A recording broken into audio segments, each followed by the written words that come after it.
বাংলাদেশের সকল মানুষের কাছে কৃতজ্ঞতা জানাতে চাই, যারা ম্যাডামের সুস্থতার জন্য আল্লাহ রাব্বুল আলামিনের কাছে দোয়া করেছেন, বিভিন্ন ধর্মের মানুষ বিভিন্নভাবে প্রার্থনা করেছেন। তাদের সবার কাছে দলের পক্ষ থেকে আমরা কৃতজ্ঞতা জানাই, ধন্যবাদ জানাই। এবং ম্যাডাম সবাইকে ধন্যবাদ জানিয়েছেন, দল ধন্যবাদ জানিয়েছেন, আমাদের ভারপ্রাপ্ত চেয়ারম্যান জনাব তারেক রহমান সাহেব জানিয়েছেন। এবং ম্যাডামের আগামী চিকিৎসাটা যাতে সুস্থ হয়ে আল্লাহর অশেষ মেহেরবানিতে উনি আবার আমাদের মাঝে ফেরত আসতে পারে, সেজন্য দেশবাসীকে ওনার সুস্থতার জন্য দোয়া করার জন্য উনি অনুরোধ করেছে। দলের পক্ষ থেকে আমাদের চেয়ারম্যান, মহাসচিব সহ দলের স্থায়ী কমিটি সবাই আপনাদের মাধ্যমে দেশবাসীর কাছে দোয়া চেয়েছে। ওনার পরিবারের সদস্যরাও ওনার সুস্থতার জন্য দোয়া করেছে। এবং ম্যাডামের সাথে ওনার ছোট ছেলে মরহুম আরাফাত রহমান কোকর, সহধর্মিনী শামেলা রহমান, উনি ওনার সাথে যাবেন। আর এই হচ্ছে আপনাদেরকে আজকে জানানোর মতো বিষয়। এর বেশি কিছু এই মুহূর্তে আর বলা যাচ্ছে না। আমরা আপনাদের সহযোগিতা চাই।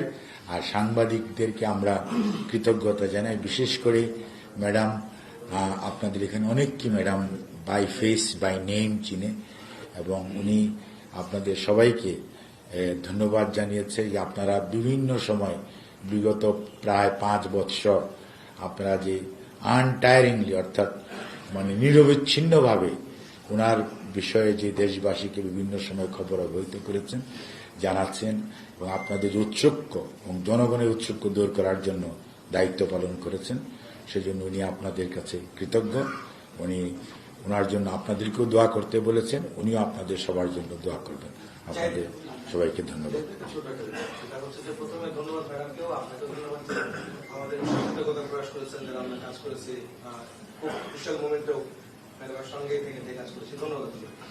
প্রশ্ন দুটো হচ্ছে যে, প্রথম প্রশ্ন হচ্ছে যে আমি জানতে পেরেছিলাম যে তিনি লন্ডন হয়ে যুক্তরাষ্ট্র যাবেন, সেই বিষয়টা একটু ক্লিয়ার করবেন। যুক্তরাষ্ট্র হয়ে আবার ওনারা কি উমরা করার কথা রয়েছে, সৌদি আরবে যাবেন, এটাই ফিরবেন। নাম্বার প্রশ্ন হচ্ছে ভাই, ওনারা আসলে মূলত সবচেয়ে বেশি যে প্রবলেম কোনটা, কোন বিষয়টা নিয়ে আসলে বেশি গুরুত্ব দিচ্ছে না লন্ডনের চিকিৎসার বিষয়ে? আমরা জানি লিভার সিরোসিস সমস্যাটা হচ্ছে বেশি বড় ভোগাচ্ছে তাকে, এটা বিষয়ে আপনি একটু ক্লিয়ার করেন। আর তো কারো কোনো প্রশ্ন নেই। একটা প্রশ্ন সেটা হচ্ছে, আপনারা বলছিলেন যে লিভার ট্রান্সপ্লান্ট করতে হবে, সেটার পরিপ্রেক্ষিতে চিকিৎসার কথা বললেন, এখন আসলে ট্রিটমেন্টটা কোন পর্যায়ে যাচ্ছে? যে প্রশ্নগুলো আপনারা করেছেন তার আমি সবগুলো একসাথে উত্তর দিতে চাই।